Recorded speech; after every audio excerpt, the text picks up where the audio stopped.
இன்னைக்கு John 9 பிசியாலஜியில் Nobel பரிசு வாங்கின ஹர்கோபிந்த் குரானா அவர்களோட பர்த்டே. பஞ்சாப்ல 1922 பிறக்கிறாரு. ஏழ்மையான குடும்ப சூழ்நிலையிலும் படிப்புல சிறந்து விளங்குறாரு. கவர்மெண்ட் ஸ்காலர்ஷிப் கிடைச்சு இங்கிலாந்து லிவர்பூல் யூனிவர்சிட்டியில டாக்டரேட் பட்டம் வாங்குறாரு. 1948 சுவிட்சர்லாந்துல ஃபெடரல் இன்ஸ்டிடியூட்ல ஜாயின் பண்ணி ரிசர்ச் ஒர்க் ஸ்டார்ட் பண்றாரு. 1949 இந்தியாவுக்கு வர்றாரு. பட் இந்தியாவில் இவங்க ஃபேமிலி டெல்லியில செட்டில் ஆயிருக்காங்க. அங்க இவருக்கு சரியான ஒர்க் போற சிச்சுவேஷன் அமையாததுனால இவர் அகெயின் இங்கிலாந்துக்கே போறாரு. 1953 காமன்வெல்த் ரிசர்ச் கார்பரேஷன்ல டிபார்ட்மெண்ட் ஆஃப் ஆர்கானிக் கெமிஸ்ட்ரியோட ஹெட் அப்பாயிண்ட் பண்ணப்படுறாரு.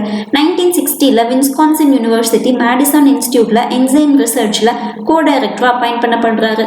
அங்கேயே பயோகெமிஸ்ட்ரி ப்ரொஃபஸரா ஒர்க்கும் பண்றாரு.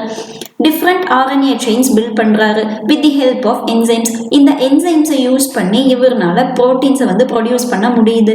கோ என்சைம்ஸ் ப்ரொடியூஸ் பண்றாரு. இவரோட ரிசர்ச்ல மரபணு வழியா வர சில நோய்களை குணப்படுத்த முடியும்னு கண்டுபிடிக்கப்படுறாரு. இதுக்காக 1968 இவருக்கு நோபல் பரிசும் கிடைக்குது. இந்த நோபல் பரிசை இவர் 3 பேரோட ஷேர் பண்ணிக்கிறாரு. இந்தியன் கவர்மெண்ட் இவருக்கு பத்மபூஷன் அவார்டும் கொடுத்துருக்காங்க. 2007 இவரோட நேம்ல கொரோனா ப்ரோக்ராம் ஃபார் ஸ்காலர்ஸ் ஒன்று ஸ்டார்ட் பண்றாங்க. இந்தியன் ஸ்டூடெண்ட்ஸ் US யூனிவர்சிட்டியில ரிசர்ச் பண்றதுக்கான ஸ்காலர்ஷிப்பும் கொடுக்குறாங்க. 2018 இவரோட 6th பர்த்டேக்கு கூகுள் டூடில் ஒன்று கிரியேட் பண்ணி இவரை ஹானர் பண்ணியிருக்காங்க. இன்னைக்கு இவரோட பர்த்டே. இன்னைக்கு பர்த்டே செலிப்ரேட் பண்ற எல்லாருக்கும் ஹாப்பி பர்த்டே.